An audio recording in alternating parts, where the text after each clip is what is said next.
Munnamateeka Hajati Safina Namuyaba Ssebaggala asinkanye abavubi ku mwalo gw'Ekiyindi mu kaweefube gwaliko ow'okulondoola obutali bwenkanya obuli mu magye agaateekebwawo okulwanyisa envuba embi ku nnyanja Nalubaale. Eno abavubi bamulombojjedde ennaku n'okusoomoozebwa ku bayitamu olw'abasirikale ba UPDF nga bayambibwako abaali bakola ogw'okulondoola envuba embi mu bantu ba bulijjo aba Afalu.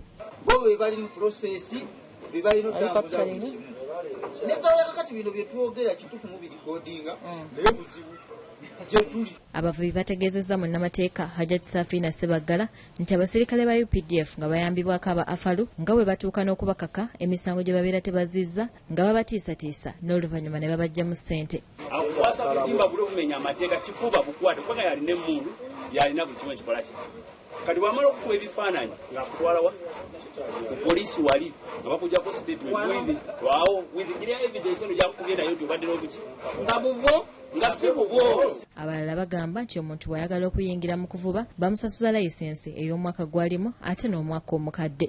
Kati twebuuza omulimu ogwo guliko libiti nti abaaguyingira mu mwaka gundi teriyo bantu bapya kwaguyingiramu lwaki layisensi bw'oba ogiwa owaneyo omwaka ogwedde gw'otabaddewo ng'ate gwe mulimu akaguyingiramu. Ku nsonga eno Hajati Safina abaanukudde bw'abategeezezza nga bw'abakanya ne kaweefube ow'okulaba nti avunaana abasirikale b'eggye lya UPDF n'aba Afalu Ssekinnoomu abatulugunya abantu ku nnyanja. Twalina ekituubirirwa ekyali eky'okuzza ennyanja obujja n'okuggyawo envuba embi naye bwe mba nga nali mbaddeko memba wa Afalu essaawa eno ne mpulira nti Afalu yeetulugunya abantu kibadde kinkwatako okujja eri abantu manye enkaayana zivaawa kwa ewatatuukiridde.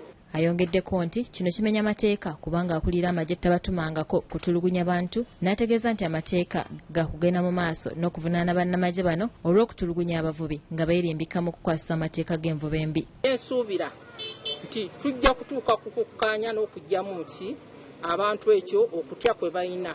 Kyokka akulira Afalu Ekiyindi era nga yakwanaganya amagye n'abantu ba bulijjo Mbowa Michael Wamala atubuulidde ng'ebyogerwa bwe bitali bituufu kubanga amagye gakolera wamu n'amateeka ssaako okutaasa ennyanja ng'ebintu ebyogerwako ebikwatibwa bimala ne biddizibwa bannyini byo.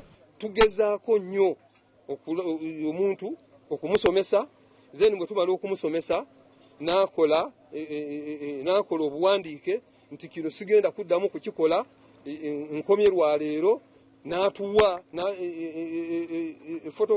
fotokopi ya ID then n'asasula n'asayininga waliwo foomu gy'asayininga ebintu bye ne bimuddizibwa. Kyokka anenyezza abavubi bw'abategeezezza nti mu kifo ky'okulowoleza mu bapuliida bandibadde baddeyo ku nnono beebuuze lwaki envuba embi yajja era balina kugimalawo batya kubanga obuvubi gwe mulimu ogubayimirizaawo. Oluvannyuma alaze munnamateeka Hajati Safina abantu abasangiddwa n'obwennyanja obumenya amateeka ssaako obutimba obutatuukana na mutindo bye bakutte.